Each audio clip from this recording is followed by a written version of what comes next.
Welcome to the Money Mentors Podcast.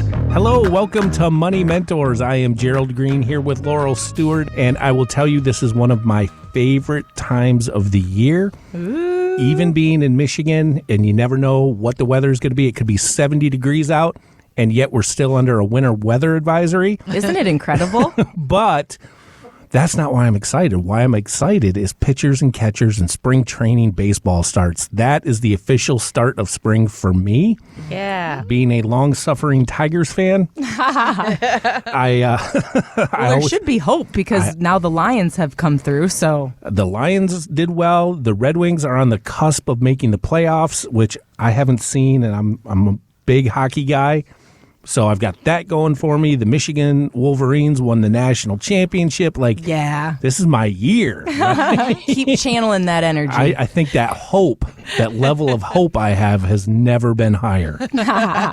I'm glad you're hanging on to it for us, Gerald. But we'll hold on to that hope. And here on Money Mentors every week, we want to help you have that hope for retirement, too, that things are going to work out despite what you're hearing in some of the headlines right now. And we're going to dive into some of those headlines this week here with Gerald and Laurel. A wave of company layoffs continues across numerous sectors. I was just reading about one West Michigan health-related products company that's now trimming hundreds of workers nationwide. Not sure yet just how many will be impacted here, but it is enough to make people nervous when you see things like this. But if you think one of those pink slips might be on the way for you, I mean, how do we prepare ourselves to evaluate perhaps a buyout or severance offer if you get one? That comes back to sitting down with an advisor and just talking through where are you at. You know, in order to come up with that plan to get you to where you want to go, you know, we have to know where the starting point is. Where are we at right now? To what Laurel said, what are you spending? What is your income? How much have you saved? You know, have those discussions. What's the current state of the union, if you will? This is super fun. Right? What are you talking about? What's the state of the union? And come up with that plan to say, okay, based off this, here are your options, and here's what those options look like. The most common question I get from my clients is, should I retire? And to date, I have never told a single one of my clients to retire. What I've told them is, if you choose to retire, because they have to be okay with it first and foremost, and that's a decision I can't make for them. Mm-hmm. My job is to explain to them, if you retire today, this is what your plan looks like for income. This is what it looks like for expenses. And we can weave in Social Security and healthcare and all those other questions that have to be answered. We can take a look at that. But the biggest thing is, where are you at right now? And then we can go through those options of what it looks like or what your choices, how they impact you. You know, to look back a couple of years ago when everything really started happening after COVID, we had clients who were in their 60s and were not ready to retire. They were not there mentally and emotionally yet. And so that was very jarring for them. Mm-hmm. But they said, I either can go back and find work somewhere. A lot of them found that very difficult. Or I look to retiring, and we kind of help them bridge that gap and guide them to say, okay, well, if you're no longer wanting to go out and work at this 8 to 5 job every day, and now you have this opportunity for a buyout and to put you into a better position, what would you do? What sounds like fun to keep you busy? And so, you know, we just kind of do some brainstorming with them, and then they can do some type of consulting on the side, or even working part-time at a shop tinkering with cars, or we've got somebody who works at Trader Joe's because they get really good health benefits, keep up on their fitness too. So whatever that is, we'll help you run those numbers and keep tweaking the plan until you feel confident with how this will fit with you. And don't forget, it's not just a one and done, here you go. We're going to constantly work at this because your life's going to change.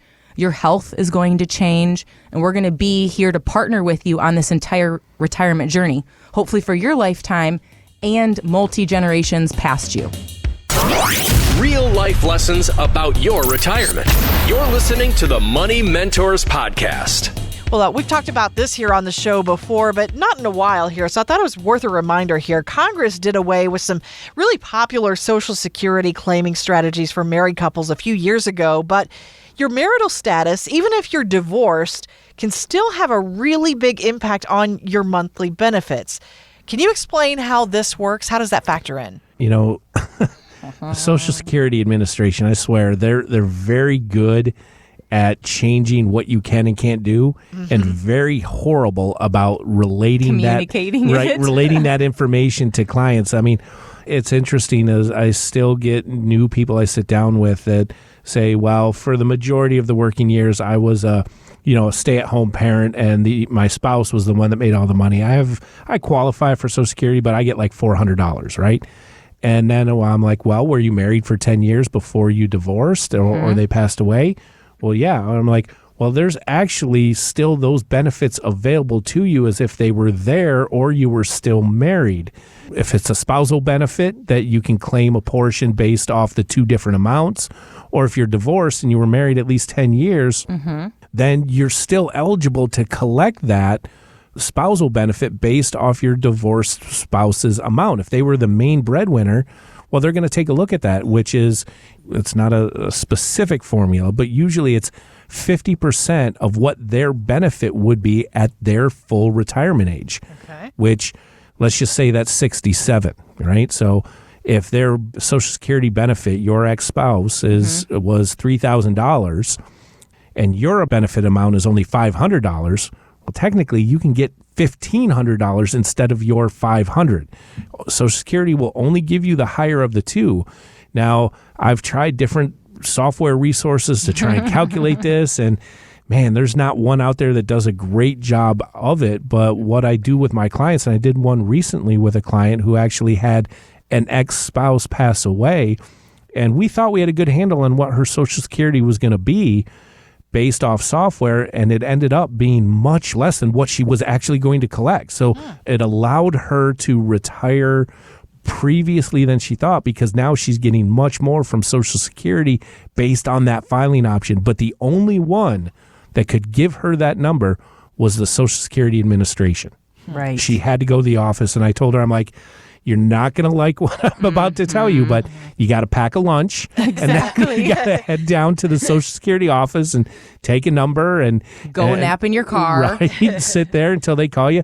But that way you're getting the most accurate information, and we can build the plan around there. And remember, you cannot be currently married, though it's okay if your ex-spouse is remarried, but you need to remain unmarried. And we have seen different client scenarios to where the ex-spouse's benefit for her was so much and so great that she decided to do that. She's still with her partner, but they are not married because it would totally ruin and change her current benefit. Yep, Oh, wow. exactly. Okay. You got to look at all the different options.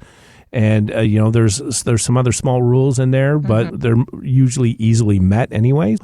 But you got to get that information. I can get you in the ballpark, but the Social Security Administration is the only one. They're the gospel of it. And then we love that because we'll take that information, put it right into your plan, and you can see how everything works together, right? So at this age, you might have money coming from your investments. At this age is when Social Security will start coming in. Here's when a pension might be in there if you have one of those.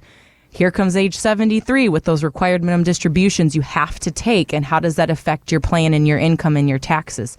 So we look at everything compiled together.